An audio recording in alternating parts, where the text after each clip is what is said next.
Hey, yo, good people of the internet.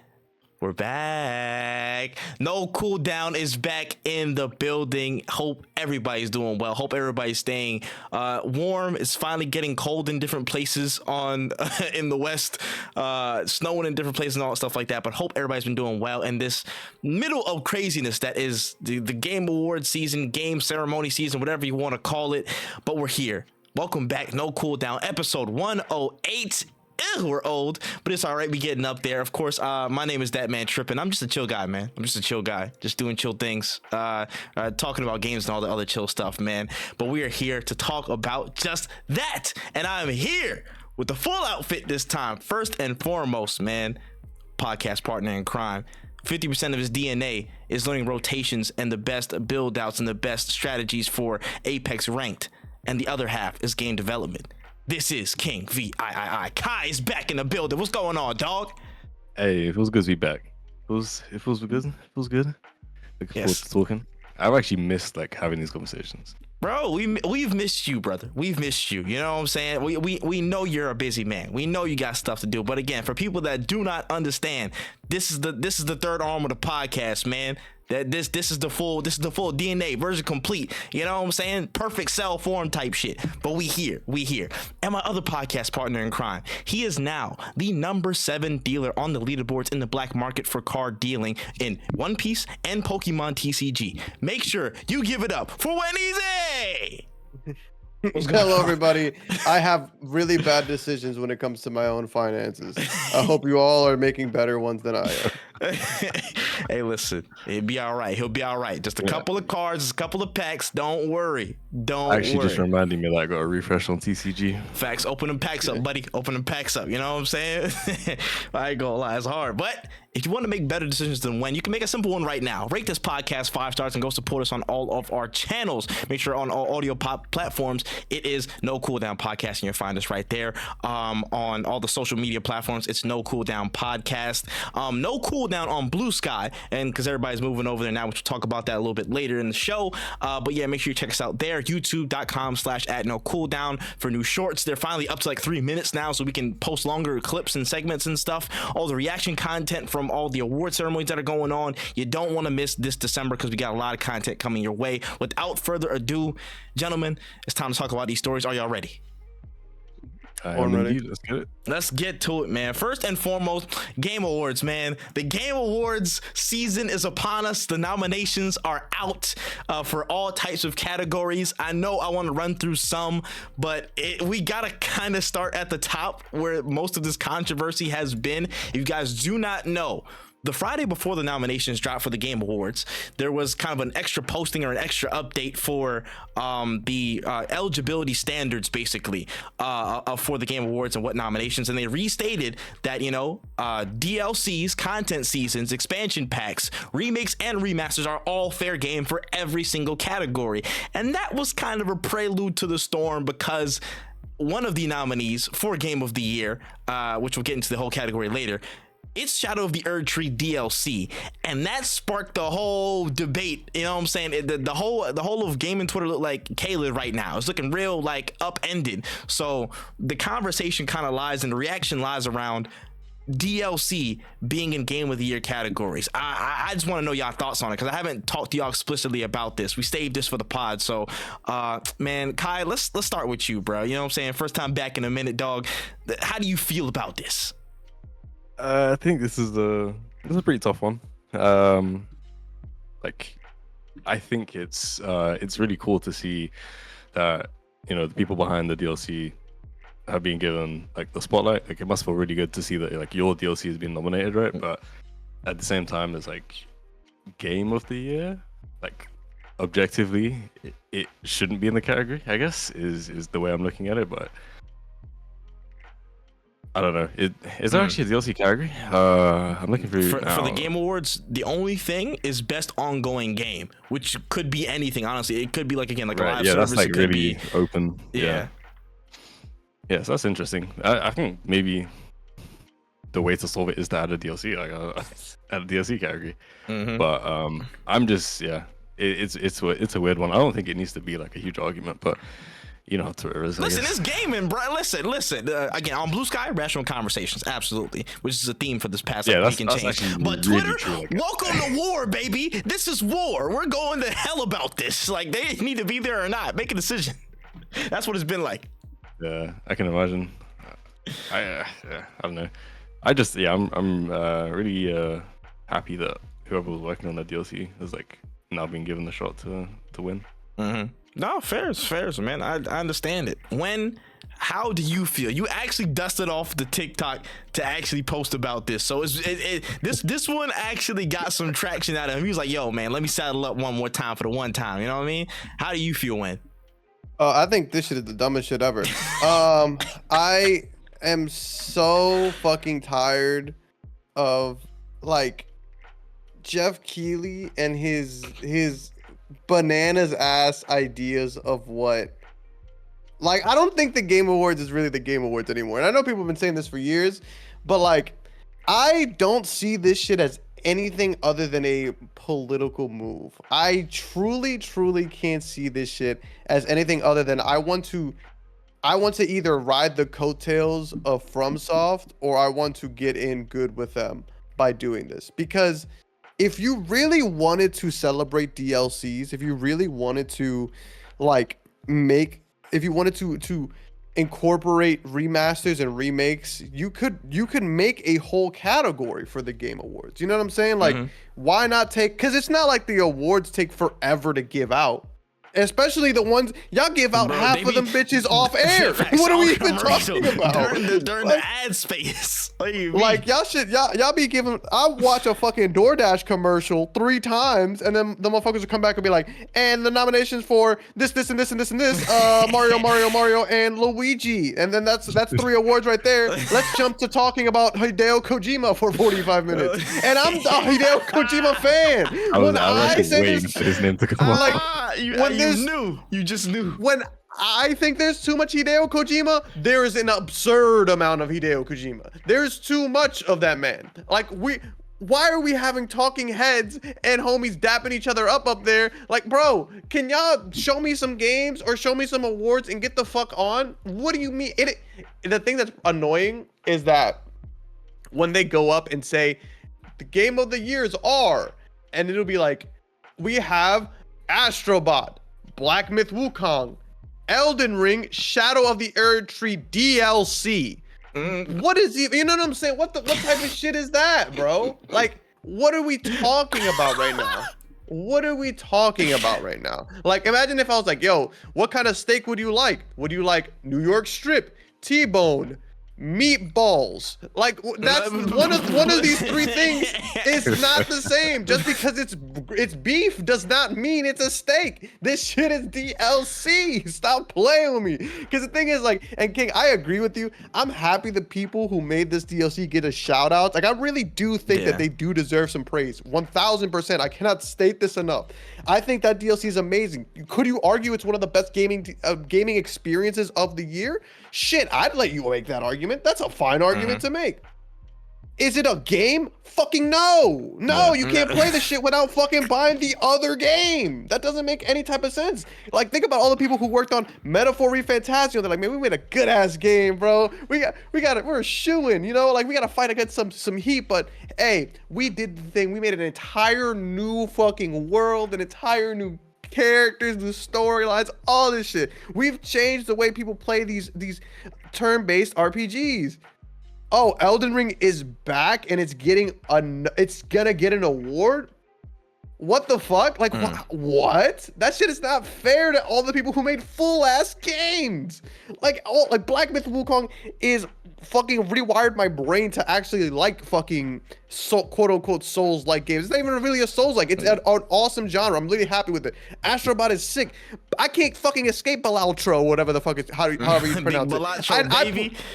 It's good. I play that shit all the time. It's really fun. I was trying to avoid it for like 4 months. Then I bought that shit and I'm like, nah, I understand why people like it. This shit is stupid. I think it deserves awards. If they wanted to stop the Game Awards and be like, yo, we got to talk about this fucking Shadow of the Erdtree, I would be fine with that. I'd be like, yo, this is pretty cool. We're actually talking about the game. Like, everybody could be like, yo, is that shit not hard? Yeah, absolutely. But sitting here and being like, That shit is so good. Let me move all this shit out the way because they're not adding another category. They're not showcasing other DLCs because they could do a squash match the way WWE does it. Like, let's put Shadow of the Erdtree against all these other DLCs.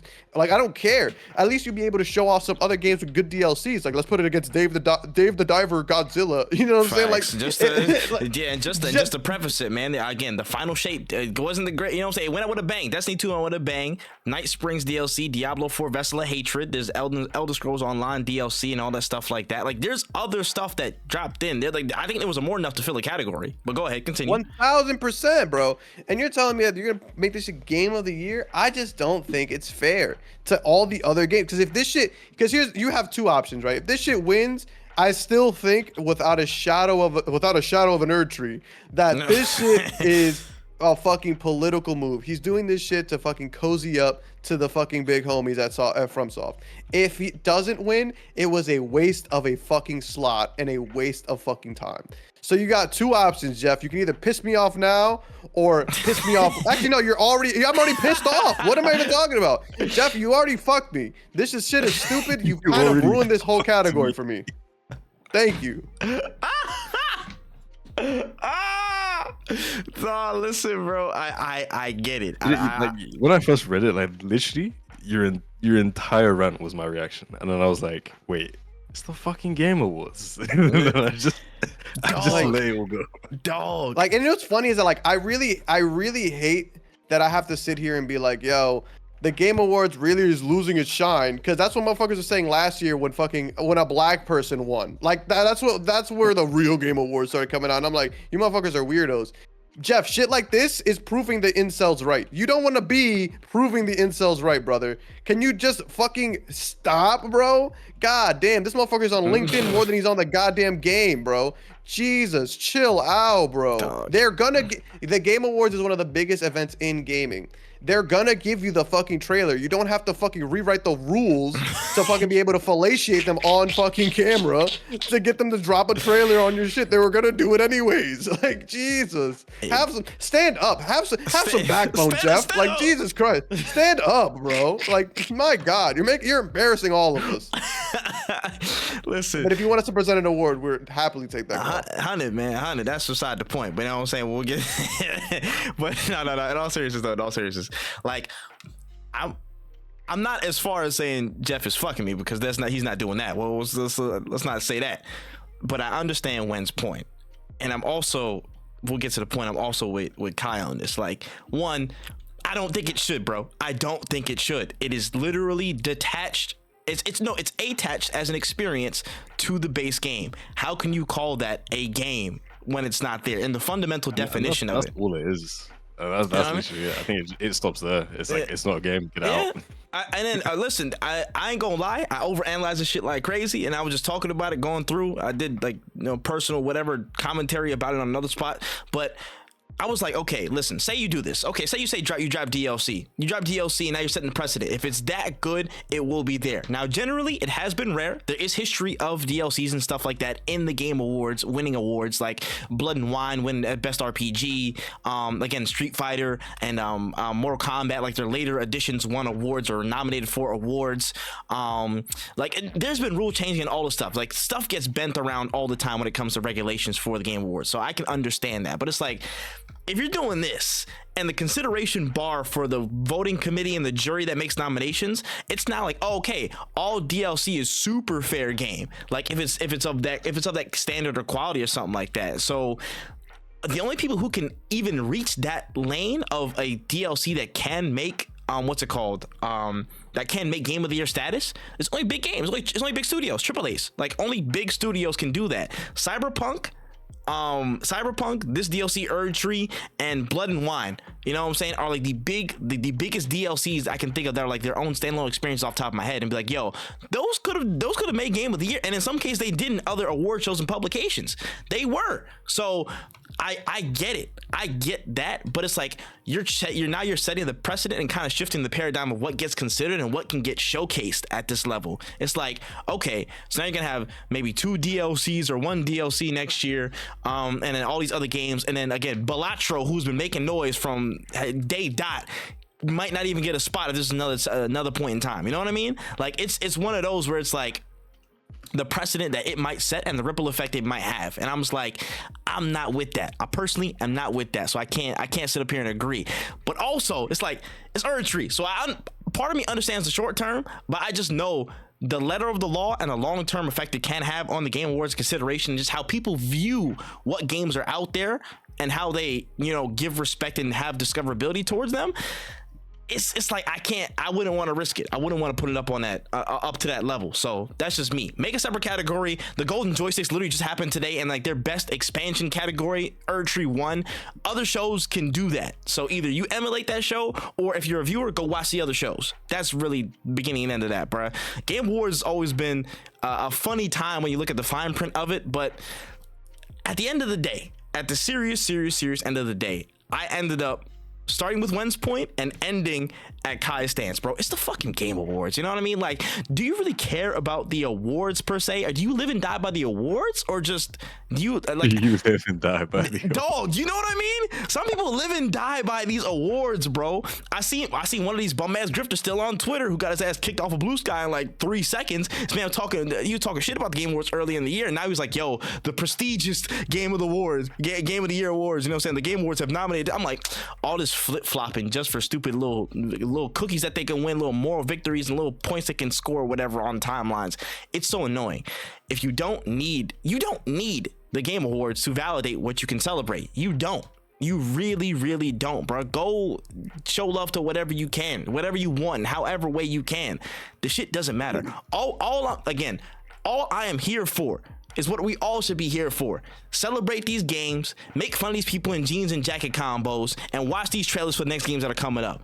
Top 3, that's it. That is it. Nothing else matters. Simple as that. But speaking of, you know what I'm saying, we do like to talk a little bit of shit about the awards themselves, though. You know what I'm saying? Just want to put friendly wagers and all that stuff like that on the predictions. So let's talk about the Game of the Year category itself. Let's just, you know what I'm saying, with all that considered, let's talk about the Game of the Year nominations, and let's go through a couple of them ourselves. Start with Game of the Year. We have, again, Shadow of the Erdtree DLC, Astrobot, Balatro, Black Myth Wukong, Final Fantasy VII Rebirth, Metaphor Fantasio. Okay, 2 questions. Did you expect this entire list to be the way it is? Outside of Erdtree, because we already talked about it. And who do you think is going to win? When, go first. I think Balatro and Erdtree were something I wasn't expecting. Balatro's, out of those 2, Balatro's the only one that makes sense. Other than that, I'm going to go ahead. Makes sense in terms of actually being a game, because I know the motherfucker's gonna be dick eating the comments. Outside of that, what I think should win, I'm gonna go with Metaphor. Oh, okay, Metaphor, fairs. I was about to say, Kai. I did not expect to see Elden Ring DLC. I think it probably will be Metaphor 2, but I kind of hope Balatro wins. Wait, are we saying which one we want to win or which one we think will win? You can state both. I was saying which one you think is going to win. Like if you had to bet somewhere to win money, now you're hard. I think Metaphor will win. But you want Balatro. That's fair. I was about to say, who you think is going to win? You can give your heart one as well. The parlays won't be hearing you, but still. I can't fucking say it. I'm gonna go with Final Fantasy. I think that one would win. Really? I think Elden Ring is probably gonna win because they changed the rule for it. But I think Final Fantasy will win because I think Metaphor is amazing, but I don't think motherfuckers be reading. So like, I think they're gonna play Final Fantasy over it anyways. They're like, man, part of the game isn't being read to me. I'm good off that shit, and I understand it. Like, sometimes I'd be skipping them dialogue trees when I don't care. But I think Final Fantasy might have it in the bag if money isn't involved or the general knob slobbery that goes on. Understood. Honestly, for me, I was surprised to see one name specifically in this listing outside of Erdtree because I didn't know they're going to change the rule. That's outside the point though. There's one name that I was surprised that actually did make it. Black Myth Wukong. I was actually surprised. Again, I'm still playing through it. I think it's an amazing game, and I think it was on the borderline. I was like, listen, I want it to be in the Game of the Year conversations, but I was like, I can see if it's not going to be there exactly, because again, there's some features and some things that were like, okay, whatever. I can see how it would just be outside. I was like, they're definitely in the hunt. If they get in, cool. If not, I understand. I was erring towards the side of it probably is not going to be in there, but it's in there. And over Silent Hill 2, maybe a Helldivers 2 that had huge noise, like what's it called? What else? Space Marine 2, I think had a huge showing late in the game. I was like, you know what? Okay. Yeah, that got crazy good reviews. Yeah, Space Marine. So that's interesting. Yeah, that got crazy good reviews. People, listen, the game is really good. I get that it. game is so good. I came into work like every day, and that was just like the topic of conversation. Listen, bro, like serious weight behind them. So Black Myth getting a nod is like surprising a little bit, but I'm like, you know, I kind of expected Black Myth to be in the Game of the Year conversation, like I agree. way before it even came out. Like I just kind of knew it would end up here. Yeah, I agree. Out of all these games, like I kind of expected to see it. I didn't think it would win, but I would see it. Yeah, no, I understand that. I understand, and I agree. Again, the hype I was giving it from years before when I first saw it, absolutely. And I personally love it. You know what I'm saying? I do. What I'm playing through, I'm enjoying it to the hilt. But I was like, okay, compared to Silent Hill 2 remake, everybody's getting a lot of rave reviews about, and then like there were some things in the experience that people were like, okay, there's a couple of things that are a little bit rough around the edges. So it's a great first time out. Solid 8 out of 10, 8.5 out of 10, cool. But there might be some things where maybe a Silent Hill 2 might get one up on it, but it didn't. I was like, oh, okay. I just shrugged my shoulders. That was really it.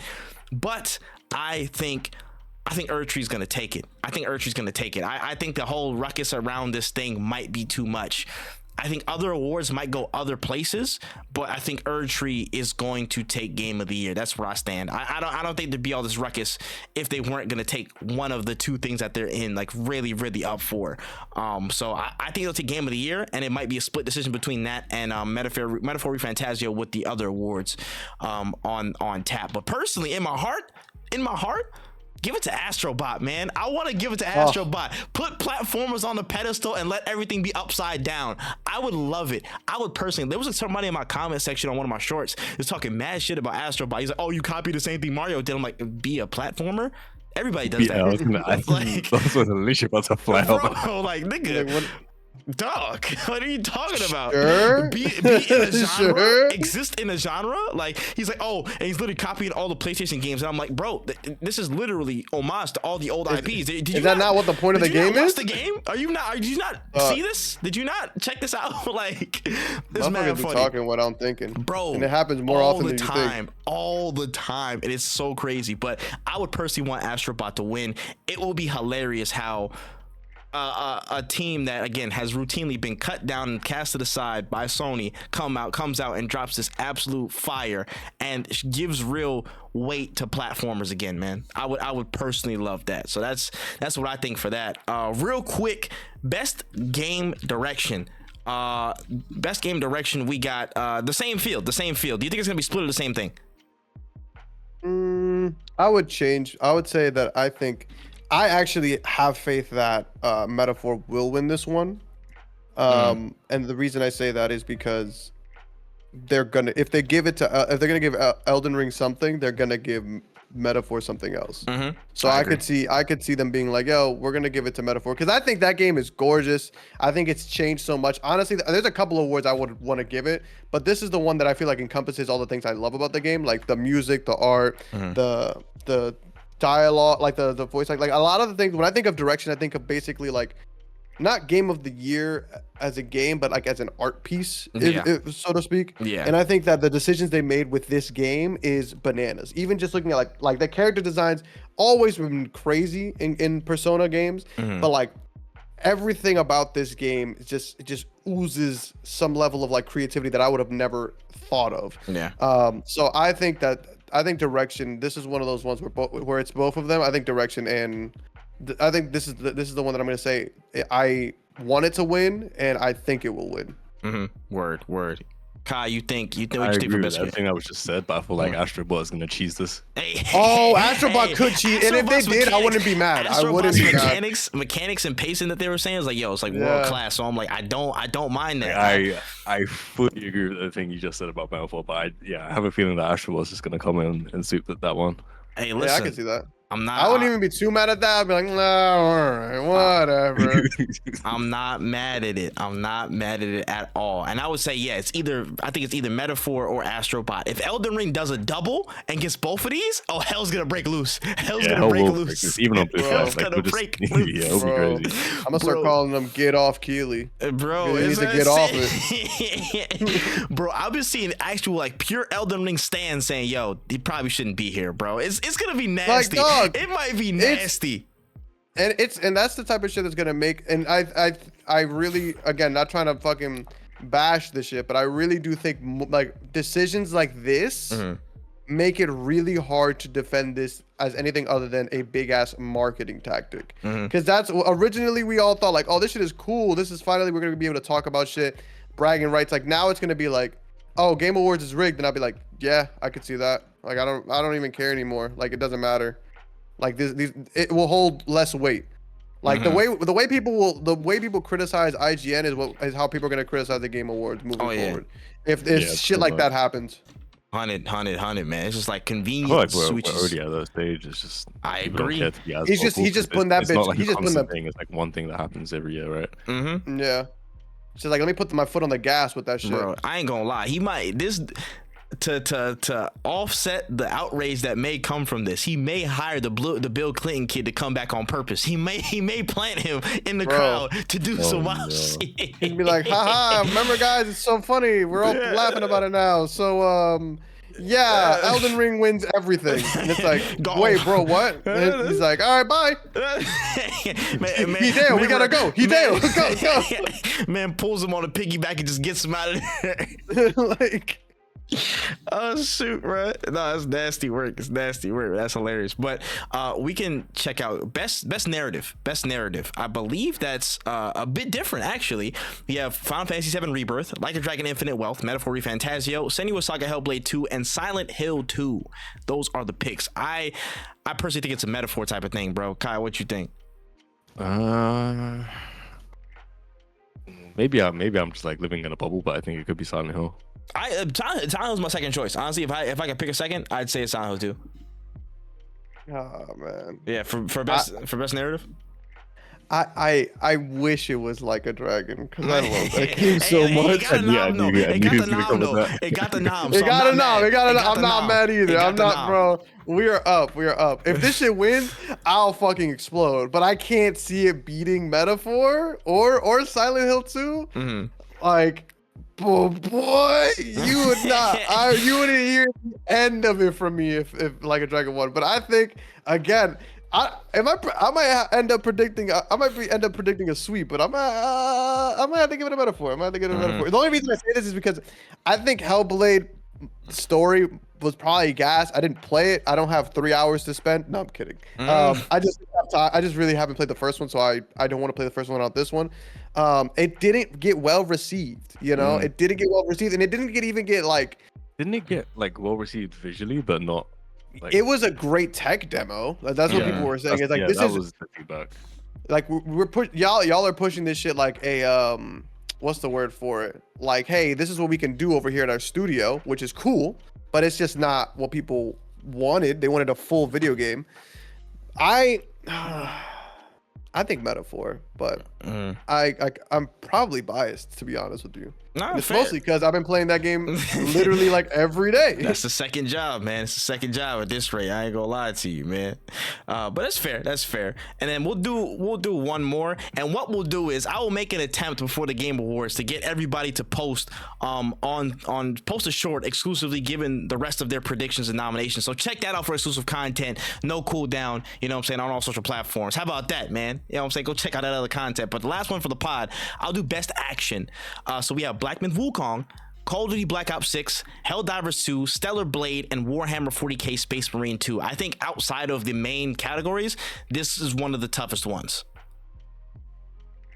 And this is for I'm trying to find it. Best action. like bottom Best left. action? Yeah, Alright. like towards the bottom Best left, I think. So yeah, I was looking at the long way. I'm gonna be real. This category is disgustingly hard, bro. It's disgustingly hard because not even contrary to popular belief.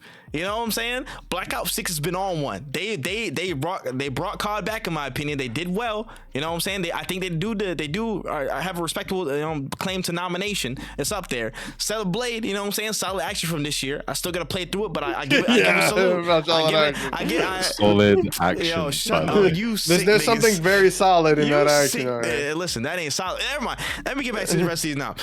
Warhammer, of course, Warhammer came out the rapturous critical reception. Like, it was very, very well received. Very, very good stuff. Again, Wen's a big fan here. Black Myth Wukong, you know what I'm saying? I gotta show love to it as well. That's one of the best games that came out this year. I gotta show love, absolutely. But I just it's tough. Helldivers 2 is in there. I'm like, I think Black Myth may win this. I want Helldivers 2 to win as many awards as possible, personally, but I think Black Myth Wukong will win. I'm split between those two, personally. That's where I'm at. Kai, do you want to go first? That was crazy. So I want Warhammer to win. I think it will go to Helldivers. So I'm gonna go ahead and say it's without a doubt Helldivers. It's without a doubt Warhammer. That's me personally. You standing on that? I'm standing on that. And if it doesn't win, like, don't get me wrong, Black Myth is a lot of fun. I had a lot of fun with Black Myth. Same thing with Helldivers, but when I think of Helldivers, I don't really. There's a lot of times when I'm playing Helldivers, I'm like, this is an action game, right? Action. Yeah. When I'm playing Helldivers, there's a lot of times where I'm just like walking around trying to find shit. Oh, there's a monster over there. Like, especially at the higher levels, I'm like, oh, I'm not gonna fight every single fucking thing because I'm gonna die. And not that anything wrong with that. I think the game is really, really fucking fun. When you're in the mix, my God, those extermination missions where it's like 15 minutes, and you just gotta fucking kill. Those are so fucking fun. Nuts. But I played fucking Warhammer, and I'm like on average difficulty on the co-op missions. Yeah. When I tell you it is quite literally non-stop action, I'm trying to like just get to the objective, and I'm fighting through hordes of this shit. Yeah. And it's fun as fuck because it's not just only shooting shit. Like, you're also hitting with the fat parries, boom, gun strike. Oh, somebody's coming on my right. I gotta dodge that shit. Somebody in the top fucking giving people shields. I mean, black. Like, it's so fucking good. Like, that they got that shit. They got that combat down to a science. It feels like Arkham with a gun. Like, to give Batman a gun and no stealth, that's what the game feels like to me. So I'm gonna rock out with Warhammer. Yeah. I'm not mad at that. I'm not mad at that. Like, what goes into my one is that Helldivers had like a bit of downtime where there was like enough time for people to build like a negative connotation around it, whereas Warhammer has just been nothing but positive. Like, it's been very true. It was really smooth from my perspective. Very and true. They did a really good job. Yeah, and I will tell you this, as somebody who's played Warhammer, the content, I think, and this may sound crazy, it's a little less replayable than Helldivers, and I only say this because those Helldiver battle passes were dropping like every 2 weeks. Yeah. Right? So if you're a real grinder, motherfuckers are on that shit heavy. With Warhammer, there is a lot to unlock, and there's a lot of characters to play at, like a lot of different classes to unlock. There's a lot of cosmetic shit you can unlock, but there are literally like, from when I was playing it, there were like 6 extra missions you could do, and you could beat the campaign of Warhammer in like 8 hours. So to me, it was just like, once you beat it, unless you really want to unlock cosmetics, like, there just wasn't that much shit to do. But with Helldivers, there was always an extra mission, you know? Yeah, no. I understand it. That's my issue. I definitely understand it. I'm not gonna be mad if Space Marine 2 wins any of these awards, honestly. And I can settle if you give Helldivers, you know what I'm saying, like, at least best multiplayer, in my opinion. To give them best multiplayer, because that's their whole entire shtick. Yeah. I think it's that. It can't be. It's not even a question. If that doesn't win best multiplayer, again, that's a real the robbery. LinkedIn moves are being made. I'm telling you, somebody made the boss calls, That man got premium. Like, I need people to post if Jeff Keighley has viewed your profile on LinkedIn. I need y'all to post those pictures. Lend us your ear. We need to highlight you. Send those notifications, because I'm telling you, this man is making LinkedIn moves, bro. Bro, it's crazy. But I understand that. But yeah, we'll table the rest of these. There's a bunch of them that, of course, we don't I don't fucking care about. Like, I'm sorry. I love esports, but if as long as Faker wins, you know what I'm saying, to make Wen happy, I'm cool. Absolutely. The rest My of this, goat. Yeah, the rest of this stuff is pretty much whatever, or we're gonna answer this on our own time in separate channels. So check out the other exclusive content outside of the podcast episodes, man. Check that other stuff out. And with that being said, we can slide on to the other major story of this week. Sony has been in talks with the Game of the Year nominee, the parent company of the Game of the Year nominee, actually. So basically, we've heard rumors that sprouted this week about Sony being in talks to acquire FromSoft's parent company, Kadowaka. We were like, okay, damn, that's kind of insane. That's kind of sudden. What's going on here? And then Kadowaka themselves confirmed it, I think either today or yesterday as of this recording. They were like, yeah, no, they're talking to us, bro. They're talking to us. It's happening. We're working something out here. So there could be potential for FromSoft to be under Kadowaka, FromSoft under Kadowaka and under Sony and all in one roof. So I mean, how do y'all feel about that, man? Go ahead, go first. I think this is an interesting move. Sony also buy Crunchyroll and Yes. Evo? They're very interesting. They're not like buying game companies outright. They're like buying game companies. Like they're really like, it's like, man, I'm not trying to hang out with you. I'm trying to hang out with your dad. Like that's kind of what it feels like. If you want the vertical integration, if you want to put it in technical Like, jargon, bro, they're literally like, man, like Sony's always over at my house, but he's always like kicking it with my parents, so I have to be cool with him. You know what I'm saying? Like that's what's so interesting about them.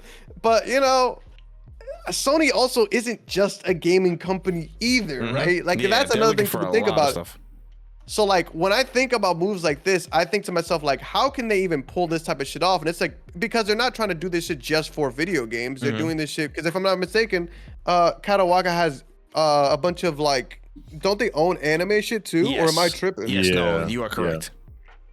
So like that's why they do it, is because it's like, hey, we only have a certain budget. I feel like, and Sony, correct me if I'm wrong, I'm sure you guys listen to the podcast. I feel like with them, they're like, we got a budget for acquisitions, but if we combine this budget with a budget we have for media in terms of like movies or anime or like other departments, we can make our budget bigger without having to really ask for more money, because now it's a joint venture, even though it's internally a joint venture. You know what I'm saying? Yeah. Like a lot of people benefit, and I think that's kind of smart when you really think about it. And just to preface it as well, Kadowaka has publication, they have group media, they have film and visuals, they have interactive, they have all gaming stuff, and they have a bunch of other like companies and subsidiaries under themselves, and in their sense. So even in the gaming space, they have FromSoft, they have like 3 other gaming networks, and then they have Spike Chunsoft, who made Dragon Ball Sparking Zero. So they got a lot in pretty much every major lane of entertainment and media, as it were. So there's that. But Kai, how do you feel? Concord. You're not wrong though. You're not wrong, bruh. Best thing, this could be the worst thing. I just don't want to see people get fucked over. Facts. Yeah. Facts. It's literally that, bro. 1000%. Okay, if there could be tons of positives that come from it, but I just don't want to see any negatives. I agree. Personally, my stance is, fuck no. I'm tired of the monopolization and oligopolization, all that other shit, all the opolies and stuff like that, trying to consolidate businesses and stuff. I'm tired of it, especially in the gaming space. I can understand from a business perspective why they're doing it. And on the Concord point, I think that Concord kind of scared them so much that they don't ever want to, not necessarily do it again, but probably for the next several years. They're like, let's never invest in anything new again. If we're going to invest in anything new, it has to be something that already exists and we don't own. So new to our environment, not new to anything. So I'm keeping this in the gaming context, of course, but it obviously spans more media and stuff like that. Keeping it gaming just for right now in this lens. If you're looking at their strategy, looking at how they operate, they are looking for omni-channel presences in their IPs. We don't have enough original IP.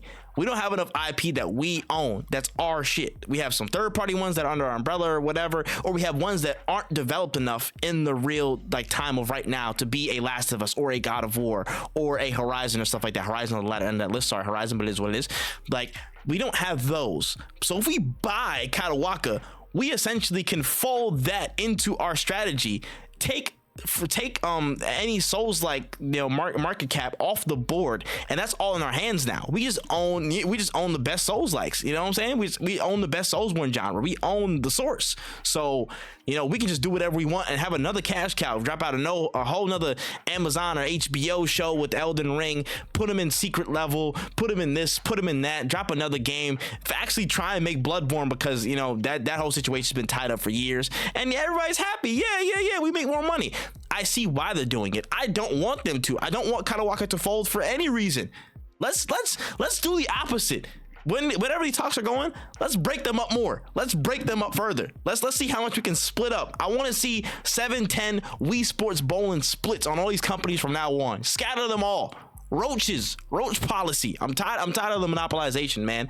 I see why they're doing it. It's honestly funny though, because again, reading stories and looking into the situation, funny enough, pretty much in 2012, 2011, they said no to basically picking up FromSoft after the first Demon Souls. They were like, nah, we're good, we're not publishing this, bro, we're not putting you on. And they kind of casted FromSoft to the side, and then they made Demon Souls, and then they went on their entire run. And I can understand the collective face palms that probably were happening in the background, because they decided not to publish that whatsoever.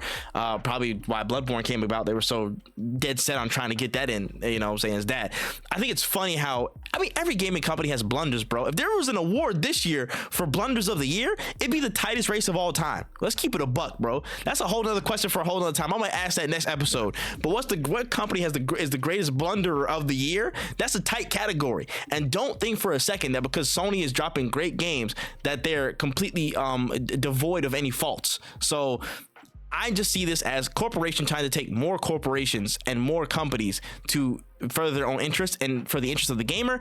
No, let's not do that at all. Keep that broken up. I don't care. Leave it alone. That's that on that, bro. Honestly, we can slide on here. Let's talk about some of our quick bites, some of the quicker stories that we have on tap. Now, we heard some confirmation that the next Virtua Fighter is actually being developed. Sega had a whole little spot in the Video Games Chronicle, and there's been a suite of titles that are kind of legacy on their end. Of course, the Crazy Taxis, Jet Set Radio, Streets of Rage, Shinobi. They've been in their big remake remaster bag, and Virtua Fighter is in the works. When you're a resident FGC guy, how do you feel about this?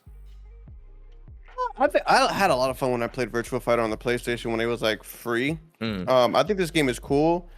Will it have? I think with fighters, that community is so kind of hard to break into. But I think Virtua Fighter has enough traction to get some kind of play, even on a retro side. You throw that bad boy out for $40-ish bucks, I'd play it. Not even for even if you could probably do it for 30 would definitely get that shit moving. 40, I don't see as a bad call, because that game is it's fun Tekken. It's the best way to describe it. It's Tekken if you don't want to have to learn all the bullshit. No, Haunted. Isn't that the one where the wooden doll is actually alive and stuff like that? I swear I forget his name. But I might be wrong. I'm not sure. I know that there's a wooden doll in Tekken, I think, if I'm not mistaken. But it may be Tekken. I don't know much both of those about, were close. Both of those were close in style and and certain aesthetics at the time. I was like, okay, I couldn't distinguish them when I was younger. Kai, as our resident fourth grader, do you even know what Virtua Fighter is? I just want to ask this question straight up. I ain't gonna lie. Don't ask me about games that don't have ray tracing, bro. No ray tracing, not for me. No thank you. Bro, we're not fucking carbon dating things, bro. It's not that old, bruh. Damn. Where would I even find this game? it's on I think it's on Steam. In what scenario do you play this game? Do you have to go to the arcade and insert coins? They have insert coins ones, but it's been on console before. Virtua Fighter 5 was the last one, and I think it was what? Hold on, wait. I gotta Google this. I wanna say it was post COVID, but I could be wrong. Let me see. 2006. Damn. Never mind. Wait, what? Yeah, I was literally 5 years old. Dog. Wasn't there one that came out recently? Am I tripping? Let me see. Virtua Fighter. Virtua Fighter 5 Ultimate Showdown, arcade and PlayStation 4, 2021. Aha, there it is. That's what I was saying. I was like post-COVID, but yeah. There was Is that okay. just like it was a remaster? Yeah, basically, it's just like updates with new features and stuff. You know, the complete editions and all that shit like that. So it's basically the same base for Virtua Fighter 5 from 2006. Yeah. Ugh. That's old. It's old as shit. But it's all right. It's not that old. It's not that old, man. Kai, now you got to be thinking about my mortality, bro. Let me get off this topic real quick. Let's move on here. Let's talk about Backyard Sports, baby. Yes, they have been back with a bunch of their remastered and re-updated titles that have been on Steam and stores that have been doing well. And they announced that they got plans as a video game franchise to bring new installments, new updates, brand new experiences to the Backyard Sports world. They got some TV and some other things, that are scattered in there. But they said, yo, the games, that we're coming out with new ones. You're gonna have all the old characters that you want back, plus some new ones. We're gonna put some twists on it and come back in a new way. How do you feel about this? I'm actually excited about this. Like I said before, I love sports games that aren't fucking like the most serious thing in the world. So I'm definitely gonna be buying this day one. No, 100. I'm definitely with this, bro. Listen, they don't know that the Backyard Sports was really holding people down for ages, man. I actually need to go buy the Backyard Soccer. I need to go buy the old Backyard Baseball. I think the last one I played was what? I think it might have been 03, like Backyard Basketball 03, if there was an 03. I think off the top of my head, because I remember the theme song. Come on, let's get to it. Never mind. I'm not even going to do it. Kai, don't make me ask this question twice. Do you know what Backyard Sports is? I had no idea what this game was. Fuck me. I'm gonna actually die. I'm gonna die one day soon. Oh, it's so old. Ew. I'm moving on again. I can buy it right now. Yeah, it's there are older versions that are out now, like the 98 version and stuff. You can see the time capsule of what it was like to live in that the ancient years. The before times. Crazy. This game is 4:3 ratio. Yes, it is. Insane. That's crazy. On his curved monitor, looking at 4:3 visuals. This shit is a travesty, bro. It looks fun though. Yeah, it's a classic, bro. It's a classic. Absolutely hilarious. Pablo Sanchez might possibly be the GOAT. Let me see. Shout out to Ahmed Khan as well. But we can move on because again, mortality's kicking in. I'm gonna switch on to this other shit. Man, when get your $90 ready. Battlefield has been stated in the news, man. Battlefield has been out there. There's been reports that there have been a huge range of play tests that have been out and around for the next Battlefield, saying that, yo, this may be the biggest set of testing and bug squashing and stuff that they've ever gone through as a franchise, bruh. Like this is probably record for them when it comes to their playtest and ironing out the game. How do you feel about this being announced or rumored so early or reported so early that they're playtesting to this degree? If your girlfriend who cheated on you told you that this is the most she's been to church in a long time, you gonna take her back? No, that's what I thought. Yeah, they will be okay. They will be okay without me. I'm happy for them. I hope for the best for them. Truly, like I really wish them the best. But I will not be holding you up, Battlefield. That's crazy. Will I slide through when I realize all the shit is cool? When the homies have had their chance to put me on? Maybe. This analogy has gotten disgusting. That's what I'm saying, bro. Within a couple of seconds, this has got bananas. This got out of hand so quickly. Y'all know what I mean. Y'all know what I mean. Guys, speak before it get crazier, bro. Please say something. I mean, Battlefield 6 huge playtest means absolutely nothing. I think 2042 had like one of the biggest playtests ever. Like continuous playtest sessions. Like I feel like the feedback loops for Battlefield 2042 were like so deep and were happening for so long, and they were even told not to release the game with that feedback, and they still robbed my good friend. So they did. So yeah, this playtest, like, big news flash, I don't think it means a single thing, because we could still end up in the exact same position. I am the biggest lover of Battlefield, but I'm just not gonna believe it until I see it, and I might not see it until I happen to stumble across a demo PS5 in Costco. Type shit. You know? One of those, man. But I'm gonna say something that I'm gonna repeat something that one of our good guests, DB Fig, said about Battlefield. Honestly, he was like, "Listen, this is one of those things where they're gonna try and sell you with anything. They'll give you any piece of news. They'll leak anything to the media. They'll like, the likelihood is they'll say anything to make sure that the connotations and the previous notions that you've had about them through experience are blurred or wiped away based on the words that they say. They're gonna talk so sweet to you in the lead up, and what we get is what we get. So it doesn't matter what happens or what they say. It's about what they're doing now. It's about what's happening now. It's about what's happening when the game drops. You know what I'm saying? Right now, I'm seeing nothing. I don't got the game in my hands. I don't see any trailers. I don't see nothing. So nothing is going on. That's what's happening now. When the game drops, we'll see.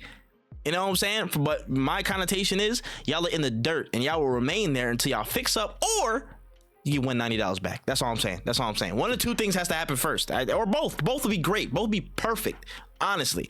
But $90, I would prefer that first, man. My friend's down 90. Give him some, bro. Yeah, if I don't get this shit by 2025, interest is gonna start incurring. Facts. I've been very generous. It's been like Facts. 2-3 years now with zero interest. Listen, man, that's gonna be a part of an interview question if we ever get to meet Vincent and Bella, bro. It's gonna be a part of that interview question. Like, do you have $90 on you by any chance? Like, can you just like? I mean, like actually $90 accounting for inflation. Yeah, I'm about to pull one of those calculators out. So it's now amounted to $1,032.45 if you could please deposit that. Like a green clear visor and a cigarette, so I could hit one of those cranky machines. The whole tabulation, bro. Oh shit, it's insane. But Battlefield 6, man, you ain't did nothing yet. All right, but we can slide on here. Let's talk about Helldivers 2. Again, up for Game of the Year, up for one of the Game of the Year categories and one of the Game of the Year awards. But there's been some reports that Helldivers 2 has vehicles on the way in future updates. There's been a lot of build outs. I forget the name of the third faction, but they're on the way soon. Apparently, there's been some pop ups of that. Servers have been up. The vibe has been up. People have been really flooding back. It's been hitting like six figure numbers in terms of their viewership. So vehicles are in their future as Helldivers 2 is on the up and up. How do you feel about this, Kai? I think it'll be fun. I don't really think it's that groundbreaking, but I only have like limited hours in Helldivers. I think people that still play the game's like player base is huge. It's like 21,000 people, so like that's on Steam. So I'm sure this is gonna be big news to the people that still play this game like regularly. When do you still play this regularly? I don't play as regularly as I would want to, and that's the thing. Like, it's one of those games where it's like I would want to go back, but I can't play it solo. Yeah. So I'm just that's not what's playing right now. Like, there's nothing really gripping me to like play it per se, but like it's fun. I'm sure like these vehicles that are being added will be fun too. Because I watched the footage of it, and it's like, yeah, that does look fun. But then I also need like a certain amount of people to make this fun. Yeah, because like one of the things is like I played. Let me actually look up what my hours on Space Marines is. But I play that game a lot. Like Space Marines, I only have 35 hours on it, which isn't as much as I thought I did. But like when I tell you that like since that game came out, every day I'd be like, oh, let me do a co-op mission real quick, because I could play that by myself with like with bots, and that's what it was. I remember waiting for that bot for the bot update to drop, because it's not that I don't want to play with randoms or I hate playing with other people, but it's really just like, man, sometimes I'm not trying to do the shit you're trying to do. You could be the best player in the world, but I'm not trying to communicate with random people after I've been at work socializing with people all day. Like, I just kind of want to shut up and just vibe. Yes. And that's the one thing that sucks about Helldivers, is that when Helldivers was out, I used to play it solo. Like, I would do easy missions because all I'm doing is like grinding out medals, to be honest. And I'm like, damn, am I really going to sit here? You can only go so high before it's like impossible to just play by yourself. And even when you're doing it on easier missions, one mistake and the whole thing is over. Like, you're cooked. So like, I love Helldivers, but I'm not trying to communicate with people all the time. I enjoy the gameplay loop, but it's not when you're by yourself. That shit is damn near impossible. So nothing against the community. That's just really a me thing. It's just not the game for me. I am happy about this new release. I think it's going to be really good for the community. I know a lot of people ask about that because nobody wants to fucking run around that fat ass map with nothing. Man. Like that shit took us forever back when we used to play it all the time. We'd be like, God damn, bro. Jogging like you're running like an 80-minute mile. I'm like, bro, this is crazy. We lugging it. And you have a stamina bar too, so it's not like you could just run the whole thing Like it's a lot. Yeah, I get it, but sometimes it's taxing. So the vehicle is nice as a drop. That would be nice. I just want to like run into one of the big ass tanks, the big walkers and stuff like that with the vehicle. That's all I need, and I'm good. It kind of strikes me as like a huge like quality of life upgrade if you like consistently playing the game. Yeah. I agree, but in any case, if we're coming back from like a long time out, having vehicles is a much needed plus. Like I'm like, oh shit, oh cool, like extra rovers. But for people who are like in the trenches with it every day, I think that's gonna be like a huge jump to them. So either way, it's a net positive. So I can't wait to see it personally. Yeah, man. But we can slide on here and let's talk about Xbox. I think as of today, as this report came out, or yesterday I believe, from Jess Corden and a couple of other sources here, the buy to own Xbox cloud gaming feature is live. There's a whole wave of like 50 new titles that are out, so you can stream your own game to own, and just have that whole wave. It's there. Xbox cloud gaming, I mean cloud gaming in general, is starting to take these tracks forward. Some of the titles include Animal Well, Baldur's Gate 3, Modern Warfare 2, Dragon Quest 3 HD 2D remake, Dredge, most of the latest Final Fantasies, honestly, including Final Fantasy 14 Online, House Flipper 2, Cannon Bridge of Spirits, Mortal Kombat 1, The Plucky Squire, Undertale, Warhammer Space Marine 2. Those are some of the standouts there. Kai, how do you feel about Xbox Cloud Gaming getting up like this? This shouldn't even be a topic. This shouldn't even be a topic. This is bullshit. I hear the word cloud and I feel the same way when I hear the word AI. Like, dog, hey, listen. All I'm saying is that's just not ready yet. But personally, this is like the next, like, it's like a pseudo space race. You know what I mean? Like, it's like we got to make sure we have our names marketed on all this stuff before anybody else. You know what I mean? It's one of those ones where it's like we have to make sure we're there. Like, again, we talked about this last episode. Like, PlayStation Now, they tried to get it there, did not get it there. But like taking at least quality steps, but also speedy steps to make sure that the name is there. One of the things Xbox is absolutely trying to do with their marketing, with their strategy, and all that stuff is availability and access. And cloud gaming is gonna be the next thing about it in like the next, like, what, 7 years maybe? I don't know. I give it 7. I give it 8 maybe. You know what I'm saying? I genuinely hope that it's sooner than later, but like it just is so, like, it sucks so bad. It's so bad. It's like, why is this is not breaking news, this is sad. Yeah. I'm like the whole like buy to own thing, like being the only like USP of this entire feature is insane, because it's like, sure, like that's a whole separate argument, like buying to own, right? Like you could go on forever talking about like the ethics behind it, why, but it's like that being the only USP, not that, like, Xbox Cloud Gaming is actually good. It's like we'll say that for later, man. We'll put that behind us. You know what I'm saying? They don't need to know about all that. What do you mean? Good's such a loose term nowadays, man. Whoa. Like, take it easy. But I see where you're coming from. When any comment? I think this shit is. I like buying and owning my games. That's what I'll say about that. I do like buying and then owning the game. I think it would be sick if I could just like go straight to the source, give Sega $60 and be like, yo, here's a copy of the game on all platforms. That should be hard. That would be wonderful, man. That's the only thing I can really take away from this, though. I'm not gonna lie to you. Again, I would rather just download the game on a console and then play it anywhere than being like, I hope this airport got good Wi-Fi. Gonna play some Witcher 3. Like, man, I'm good off that shit. Hey, I got connection. Oh, the damn. Like, babe, are you on the hotspot? You're slowing down my single player experience. Like, what is this?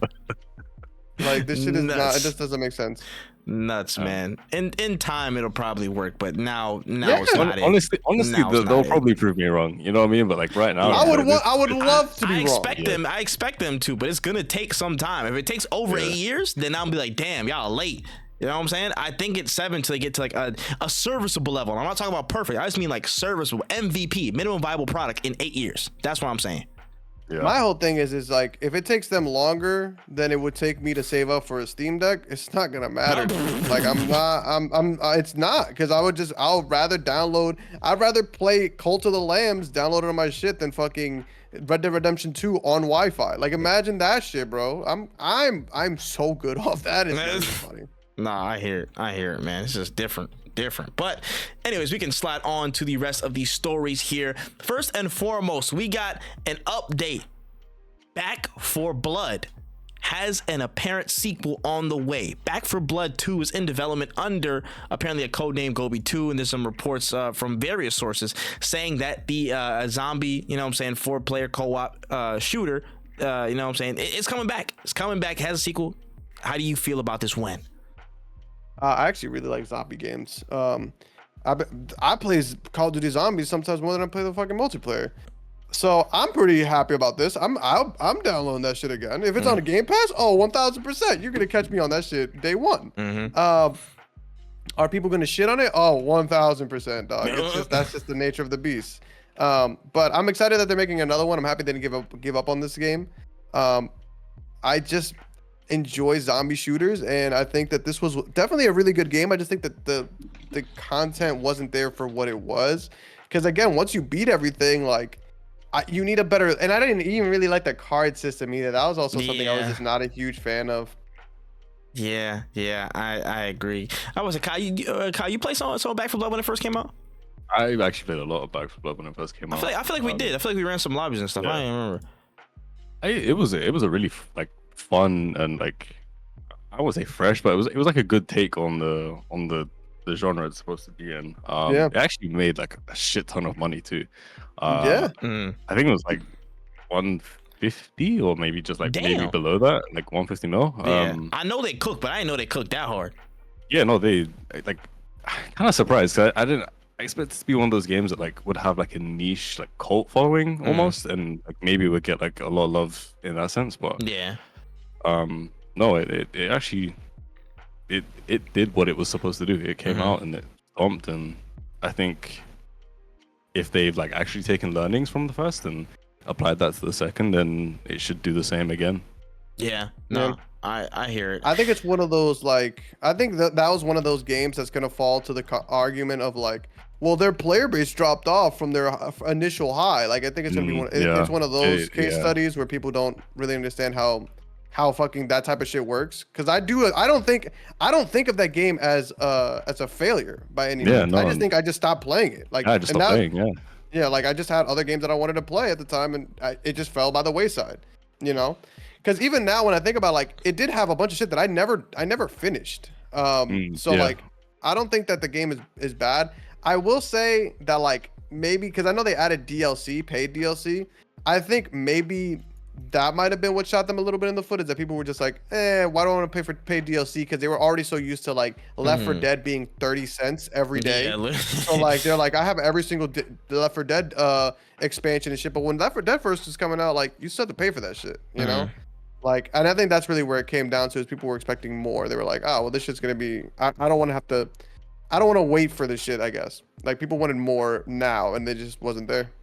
Yeah, I don't know what it is with me and like FPSs now, where it's just like I kind of want a bit more fluidity in movement now. Like again, Left 4 Dead 2 was kind of like encapsulated in glass in its time, and it's like when I play a Left 4 Dead or Left 4 Dead 2, I know that movement system. It's fast, it's snappy, but it's also like again, it's of that time. When we're here in this time, I'm like, I would like either you get that speed up to where we can move around and feel a little bit more mobile, or have the ability to build with that through cards or whatever system you're using. But I think the movement of it and the fluidity of the feeling of moving, I think it needs to be increased in the next game. That's one of the gripes that I had, like looking back at it. I feel like sometimes it was a little bit too stiff for me personally. You know what I'm saying? I wanted a bit more smoothness for where we're at now in games. Just that little twinge forward, and I think we'd be in a better spot.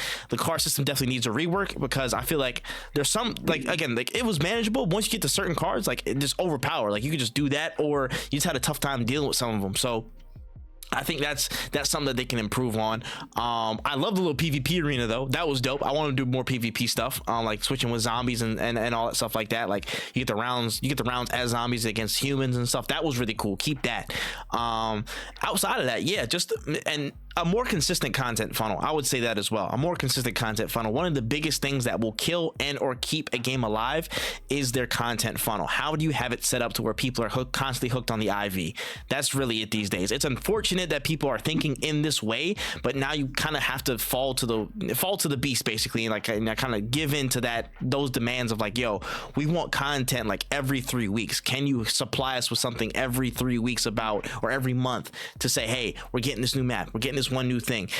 My personal opinion right now, I think Black Ops 6 actually is one of the best, if not the best right now at giving content out, at least so far in their content cycle. I have to look back and do some more research, but off the top of my head, they're doing it right now the best, because it's been 3 weeks, like 2 or 3 weeks since the game dropped. Now they have season 1, they have 2 new maps, they have a new zombie experience, they have a new gun, the battle pass, rank play. Like, they're incrementally dropping these things, and I know they're piecemealing because they could have dropped all this at launch. Some of it might not have fucking worked, but they could have. But content funnel has to be key for all these experiences that are co-op or multiplayer or whatever. You gotta have something to keep people on the IV. So if they keep those things in mind, I think they'll have a really much more a very fruitful second time out. And showing that they learned from the lessons of the first one, and bug fixes first week, please. Just keep that manageable. That's all. Yeah. All right, we can slide on here. We heard that Final Fantasy Rebirth is done, bro. They're not doing nothing else, bro. They said there's no more DLC coming, no more content coming from the game. They're moving on to part 3 ASAP, man. They said, listen, we ain't got no time to waste. It's been cool with Rebirth, it's been nice, but we gotta go. Fans, what I'm saying, it's not necessarily DLC, man. We just want to get to this next part. We believe the fans want to get there, and that's what we're gonna try and do. So the extra episodes and all that stuff, that's out the window. Kai, how do you feel about this? I have no feelings. There it is. Hey, listen, we gotta get one per episode, man. You know how much I missed that? Damn. That felt fucking refreshing. I ain't gonna lie to you. Wayne, how do you feel about this? I echo the sentiment. It's 2 for 2, man. The balance is back. You could go and play that whole game right now if you didn't care about graphics. Like, you could find out the whole story right now. They don't have time to waste. People will get tired. They will just go play the shit on. They'll either go play the shit on themselves or they'll just watch a video of what happens. Like, I'm not gonna sit around. Also, who the fuck is sitting here like, I don't want a part 3. I want more DLC for the part 2. Man, finish the shit and then give us some shit on the side if you want to. But finish the shit, please. We've been waiting for years for this shit. When it finally dropped, it was like, yo. Actually, there's only one part. Like, man. Yeah, but you know what? If they make some DLC, it might be Game of the Year for something. All right, you know what? Never mind. Let me put that. Let me put that down. Put that down. Let me not even say nothing about it. Let me chill. But all I will say about this is good.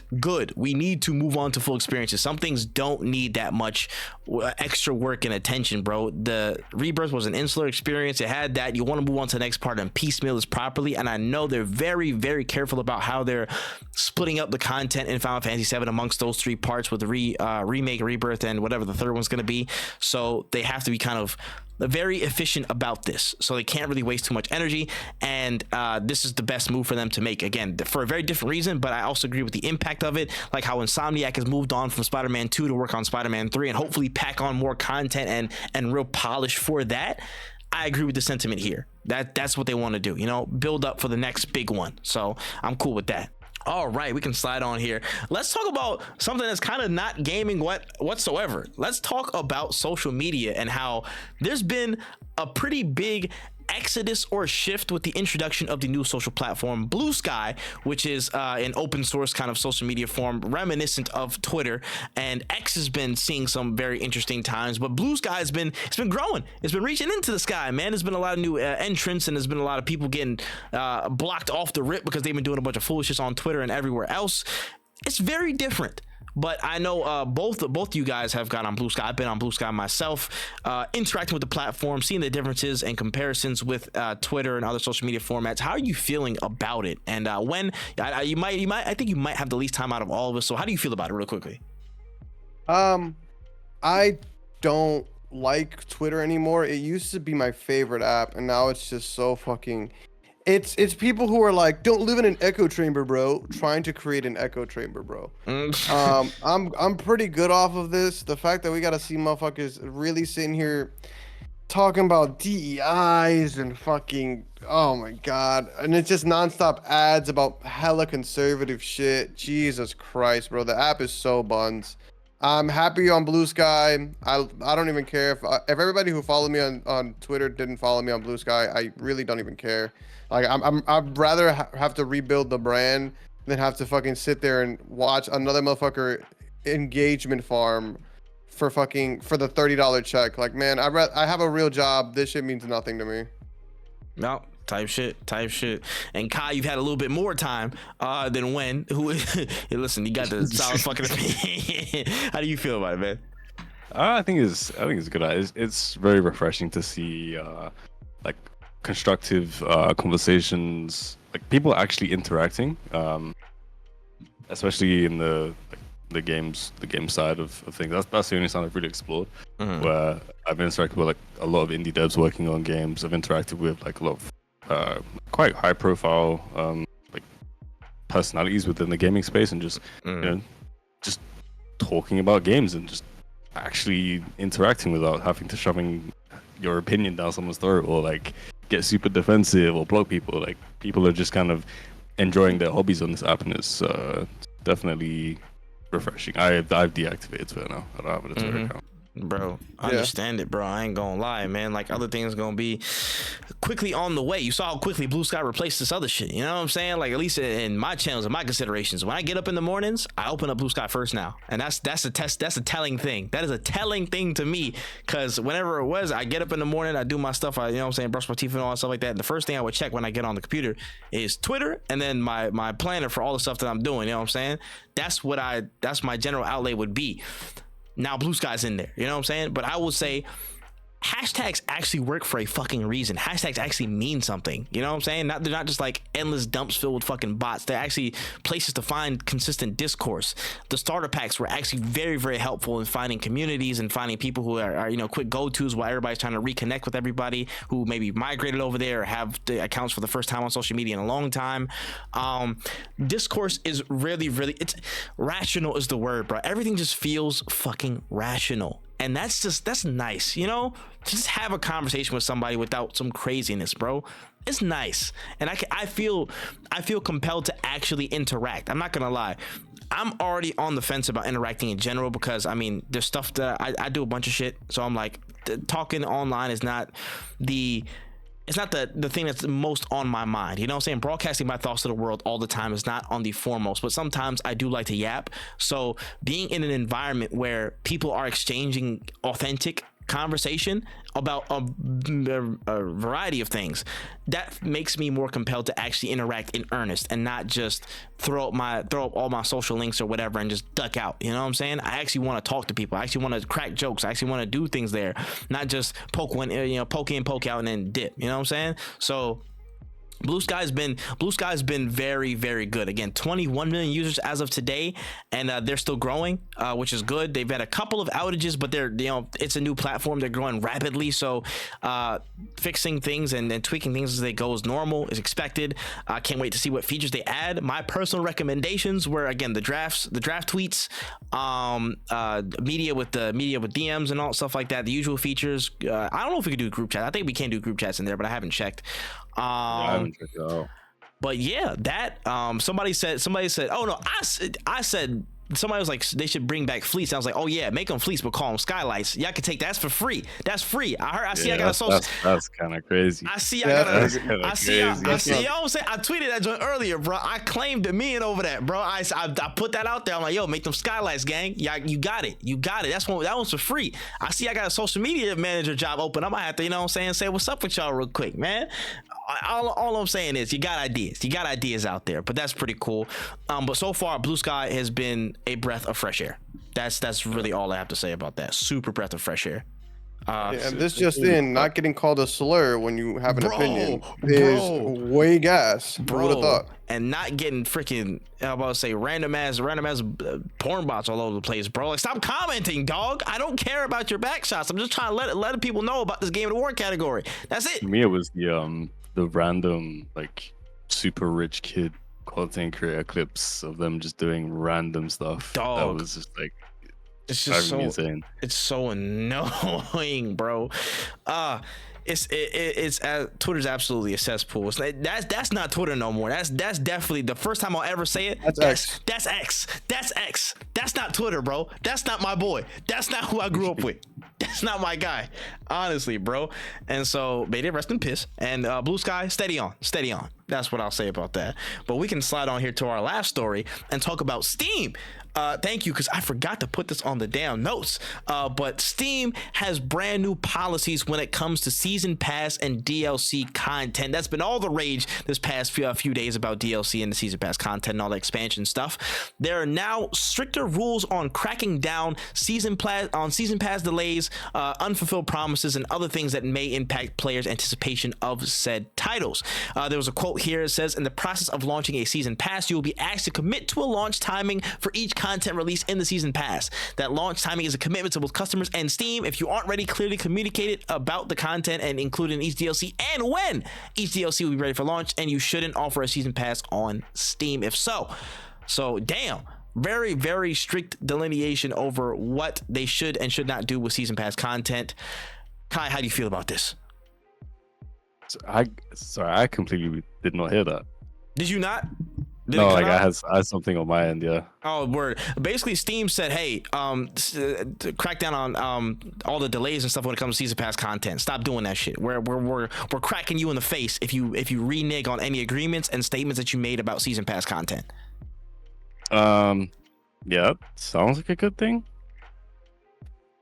It actually is. Like, I think it is. Yeah, no, that's a good thing. It's a really I good didn't, thing. because I don't have the full context. Because I don't have the full context, but yeah, that sounds good. Like, Yeah, essentially, if you make don't- a promise, like, is that what it is? It's like if you Yeah. if you say that you're gonna release something you don't, or like, Yep, that's literally that. It's like if you're saying, for example, if you drive there, somebody's saying, "Oh, we're dropping DLC on this date, and it's gonna be this, this, and this," and then they either miss the date or they make the date and don't include all of that content, then they can be held liable for whatever damages. And then I think there's partial refunds that are involved with players who think their needs aren't met or see their needs aren't met or their desires aren't met with the content that they were provided.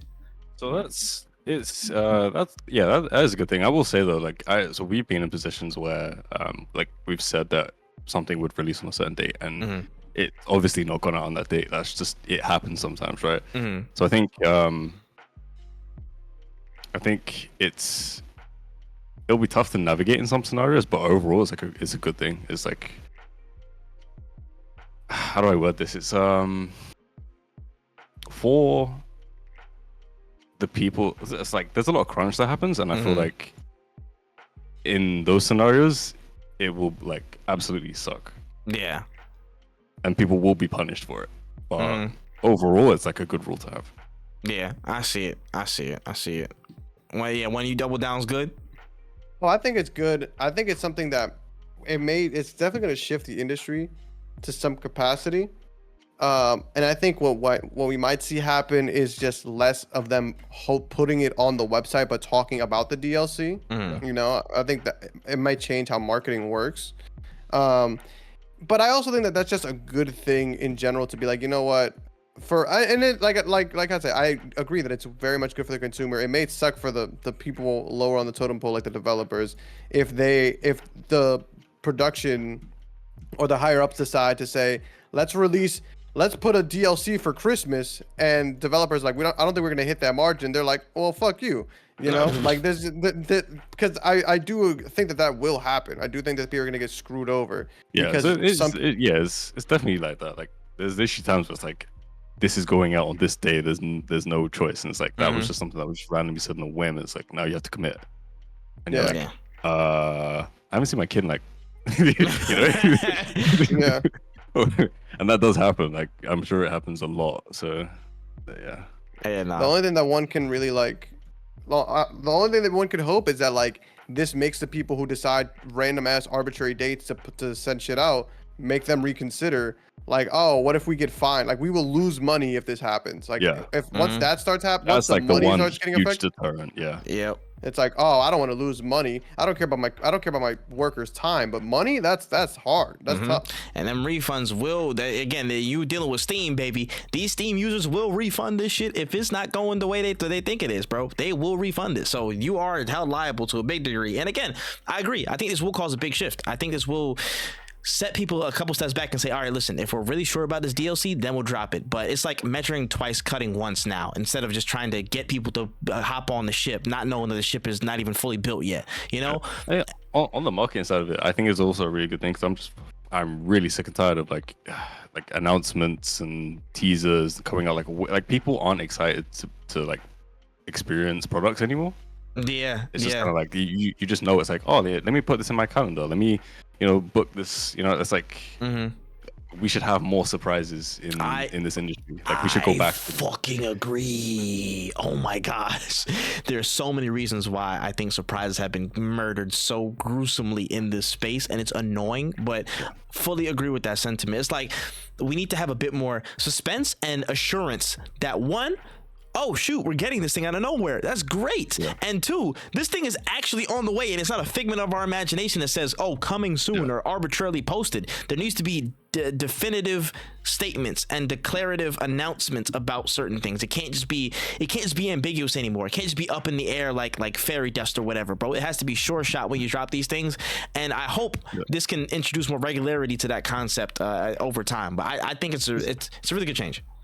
Yeah, because it's like, if you look at like a lot of indie developers that like release games, it's like, when they put the date out, it's like, we're done, we're finished, it's coming. And it's actually a celebration of like finalizing the product. Whereas like now it's like you get like AA, AAA, it's like, we need to get this out because we need to prove this, because we need to get this investment, because we need to do that. It's like the priority has shifted, and it's like, that's not necessarily a bad thing. It's like, if you are on the way up and you're collecting your A's, it's like, these are the things that are going to be on your mind.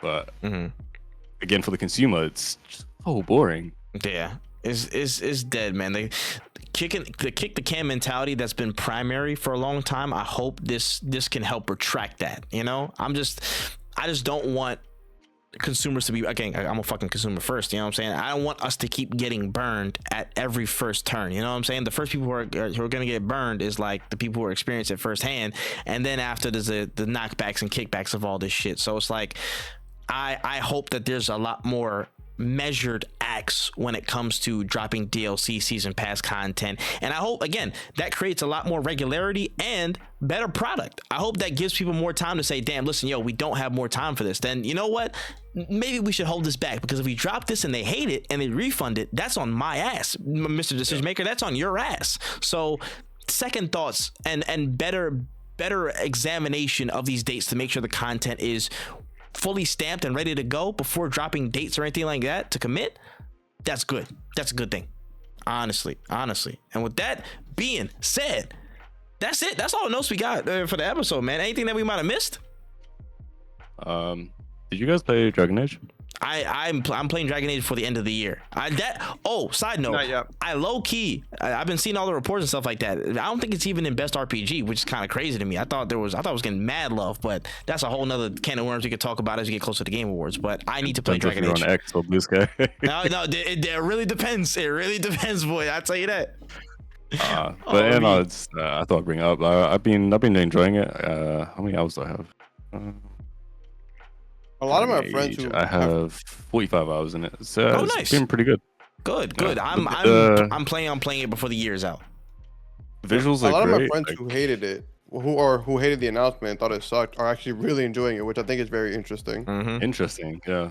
I just kind of like grabbed this on a whim, because I'd never actually played a Dragon Age before. Word. So I decided to dive in, and it's like, it's a really enjoyable experience. There's like a couple of nitpicks I have on the actual controls, and just like how you interact during combat, but other than that, it's like it's a pretty smooth ride. Word. Okay. No, fair is fair. It's like the reason being I want to try this before the end of the year and play through it is this is my barometer for the next Mass Effect. So if this is like in a solid spot, this gives me hope that the other spot pieces of Mass Effect will be good. And I just need the story itself to give more inkling of what it is. But everything else, like gameplay and the flow, character building, the art and stuff like that. That's my other like preface. And give you some ideas. I heard that this story was supposed to be DLC for Inquisition. Oh, and they switched it around. Yeah, I also heard that as well. Like this experience was supposed to be like co-op multiplayer based, and they adjusted it in this development cycle. You can see that from like how they've got like items. Like there's like so much loot in this game. And also like the story is good, but it also like drags out in a lot of areas it doesn't need to. And once I found out that this was supposed to be like a side story to a main game, like it made more sense. So the game itself is like polished and it feels good, but if you're looking for like a really like solid story experience, I guess it's still a game that will keep you entertained, and you will have some attachment to it. Yeah, and again, like the story thing, I'm not mad about. Again, considering that fact of how they like pivoted, because I've heard some like the character dialogue is like spotty in certain parts and whatever. So I want to look at that in closer detail when I play the game. But I know I'm not worried about story for the next mainline Mass Effect shit. I just want to see like everything else, how the gameplay flows, how it looks, like again, the optimizations on stuff like that. Everything else, I want to see if they have their bearings when it comes to it, like which they probably should, anyways. But I did want to give it a close look. But no, it's interesting. Good to know. But no, fairs, man. I definitely gotta give Inquisition a run. It will be getting spun. But with that being said, that's all the notes I got. That's all we have, man. That's a podcast down. Damn, it feels good to have the full squad back, 100% power. You know what I'm saying? No Delaware smash, but we in this bitch. Listen, Kai. First and foremost, again, welcome back. We appreciate you always coming home and stuff like that, dog. Sign us out, man. Give us your closing notes for this episode of No Cooldown. Closing notes is play more indie games. Facts. Big fat facts. There it is. Owen, what's your closing notes for this episode, my guy? Drink water. Enjoy the games that you like to play. And yeah. That's really all I got. Stop being a weirdo. That's real. My closing notes, man. Make sure you support us everywhere. No Cooldown in almost every single platform. Double check us on BlueSky, man, because we're growing our presence out on there, on a new platform and stuff. So you will see us posting on that side as well. Again, all the YouTubes, audio platforms, all that good stuff. Show us love. Go check out another Game Award show this year. The Golden Joysticks just happened earlier today. Go check out the fallout from all that stuff. Go check out the Indie Game Awards. There's a bunch of stuff that's been happening. Go check out more than one Game Award show this year. I'll say that. Go do that, man. Go enjoy, celebrate games. Don't peddle over awards. Celebrate these joints, because they make our lives better when life is not going the best right now in a lot of different lenses. So enjoy games, celebrate games. And with that being said, I've been that man Trip. That's been Kai. This has been Went Easy. And this has been episode 108 of No Cooldown Podcast. We are out of here. Peace.